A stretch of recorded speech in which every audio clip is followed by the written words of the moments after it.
paru-paru yang biasanya terjadi menyebabkan peradangan pada saluran udara kecil atau di bronchiolus dan juga pada kantong udara atau di alveoli. Ini itu di paru-paru. Nah, pada anak ini itu sering terjadi atau disebabkan oleh bakteri atau juga virus. Nah, untuk jadi beda ya dengan batuk pilek yang biasanya. Nah, untuk bronchopneumonia ini itu melibatkan infeksi di paru-paru.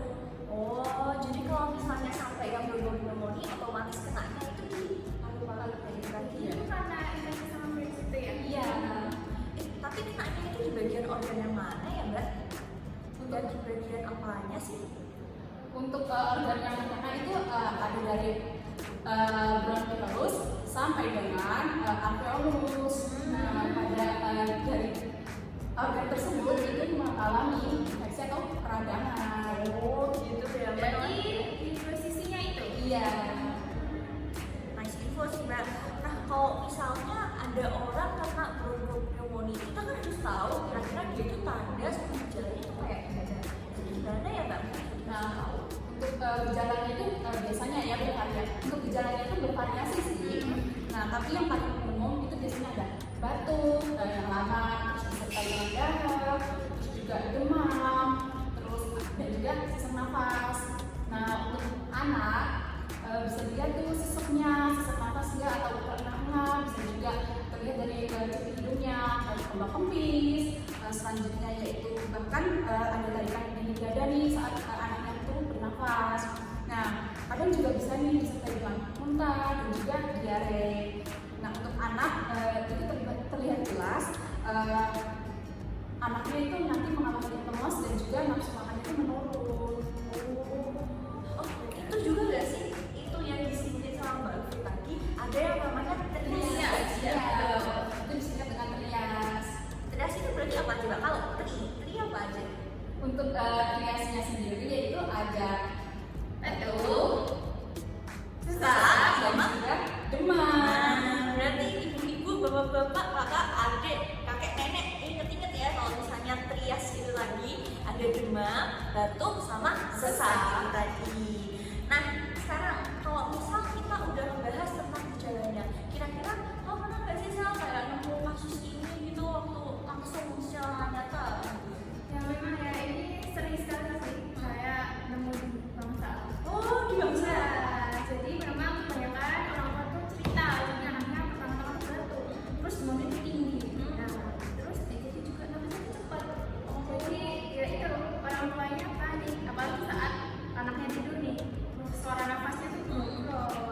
Makanya itu ibunya panik, jadi langsung bawa ke rumah sakit.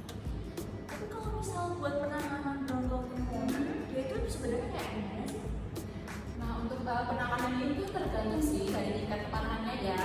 Ini ada yang tingkat keparahannya yang sedang atau ringan. Itu tuh jika gejalanya masih ringan, anaknya masih aktif, bisa dilihat itu anaknya masih aktif nih. Nah, itu dokter akan memberikan obat antibiotik. Kalaupun itu disebabkan oleh bakteri, bisa juga diberi obat batuk dan juga obat demam penurunnya.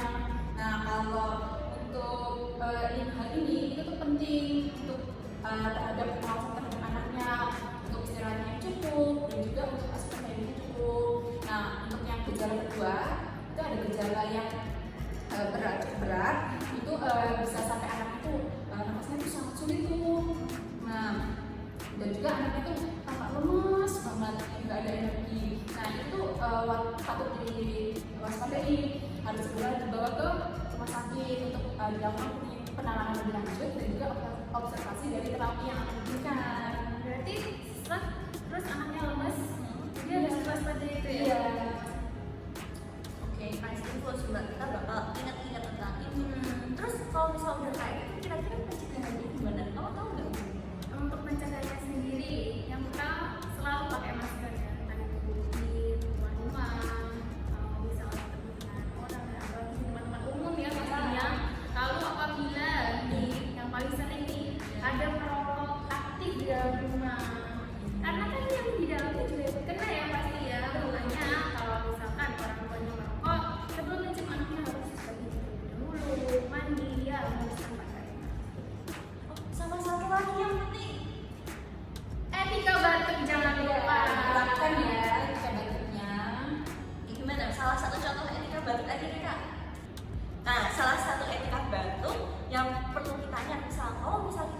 bersin, kita pakainya di siku itu tadi. Iya, Jadi betul nggak langsung sekali. cuci tapi Tidak pakai ini kan, tidak pakai telapak tangan. sapu. Nah, benar. Informatif banget ya ini. Terus ada nggak sih kira-kira tips untuk orang tua di luar sana kalau misalnya Kalau untuk pencegahan ini besar ya. Dimana yang pertama pastikan tuh anak-anak udah vaksin, terlebih dari vaksin HPV dan juga campak. Nah karena hal ini itu bisa mencegah dari beberapa penyakit yang menyebabkan dari penyakit itu sendiri. Dan yang kedua yaitu jaga kebersihan diri anaknya, sering cuci tangan, terus lingkungannya, terlebih cuci tangan sebelum dan juga sesudah makan. Terus hindari juga anak dari yang udah disebut tadi asap rokok dan juga polusi. Nah dan yang ketiga untuk anak bayi diberikan ASI yang eksklusif jika memungkinkan karena ASI itu dapat meningkatkan antibodi yang melindungi anak. Dan yang terakhir itu ada jaga gizi anak agar daya tahan tubuhnya itu kuat dari paparan virus ataupun juga bakteri. keren banget ya, kita jadi tahu harus ngelakuin apa kalau misalnya kayak gini. Terus kira-kira ada pesan nggak dari kamu khusus buat orang tua di luar sana atau orang-orang? Untuk orang tua di luar sana juga pernah tadi ya, trias tadi, jangan panik tapi juga jangan sepelekan, langsung periksa ke dokter atau klinik terdekat atau di puskesmas pertama. Mungkin itu aja buat kegiatan kita kali ini. Kita stopkan terlebih dahulu. Sampai ketemu di kegiatan podcast